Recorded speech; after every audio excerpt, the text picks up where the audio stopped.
What it do, bruh? Talk of the town, Nintendo, Doc Trey, still holding it down, still make the best games, and you know this, bro. It's the truth. You don't like it, you can have that seat. I got sources and insiders inside my DNA.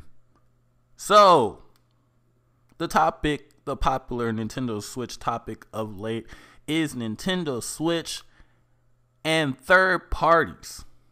Now, E3 has come and gone, and alas, not too many third-party games, specifically Western party games, have been announced in the Switch, and everybody's tripping, right? Hardly any announced for the Nintendo Switch. So that supposedly means that there's nothing in development for Nintendo Switch that's coming anytime soon, and Nintendo failed again. But if you look at E3, even Sony purposely held back games to show at their own event later this year, showing us that these companies don't really see E3 as the be-all, end-all of new game announcement showcases anymore. Also got to bring up the fact that for whatever reason, over the last couple generations, Nintendo seems keen on having their versions of third-party and multi-plat games be announced after everyone else. Why do they do this? No idea. Case in point, Call of Duty. The last time a Call of Duty a Nintendo version of Call of Duty has been announced day and date with the other versions was Call of Duty Big Red 1 on the freaking GameCube. Ever since then, every single Call of Duty that came to a Nintendo system, even if it launched on the same day as the others, was announced months after the other versions. Why? Nobody really knows. And Call of Duty games aren't the only third-party multiplats that happens with.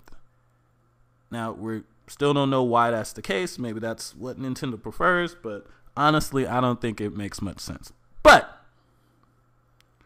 So, like I said, people are tripping because there hasn't been that many third-party games announced for the Nintendo Switch during the E3 event. Well, like I told you guys before, the doctor's ear is to the definitive streets. Yes, the doctor has sources in his ear constantly. Well, not constantly, but pretty damn often. And I'm telling you, things are not as they appear. It may seem like these niggas ain't making nothing for the Switch, but trust me, they're making a lot for the Switch. And I told you guys before the Switch came out, how the third-party situation was going to go down. And the reason why I knew how this was going to go down is because Reggie pretty much told y'all how it was going to go down.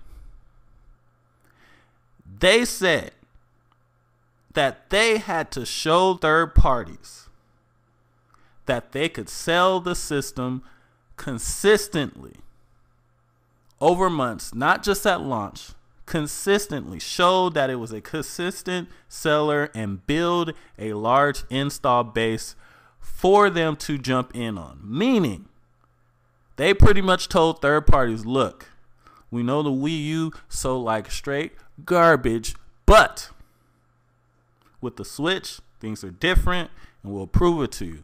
We're going to release games after games after games. We're going to have a set schedule, and we're going to keep the momentum going. We're going to build a large install base by the end of the year. You'll see, and then y'all can jump in. And that's what they're doing. Now, I know a lot of people are impatient, but just because a game is not announced yet does not mean it isn't coming. And based on the people that I've been talking to who are very reliable, there is quite a bit of games coming to the Nintendo Switch from Western developers, and soon. I'm talking this year and early next year. There's stuff coming in soon. Now, is the Nintendo Switch going to magically get the same third-party support as the PlayStation 4 overnight? No. But there is a lot of games coming to the Nintendo Switch from Western third parties, both new and old, and from people that have never published games or developed games for Nintendo systems before. Now, does that mean that you guys shouldn't continue to be vocal about getting certain games to come to the Nintendo Switch? Absolutely not. But just know that the third-party situation isn't even close to as dire as some people would have you believe. Have that seat.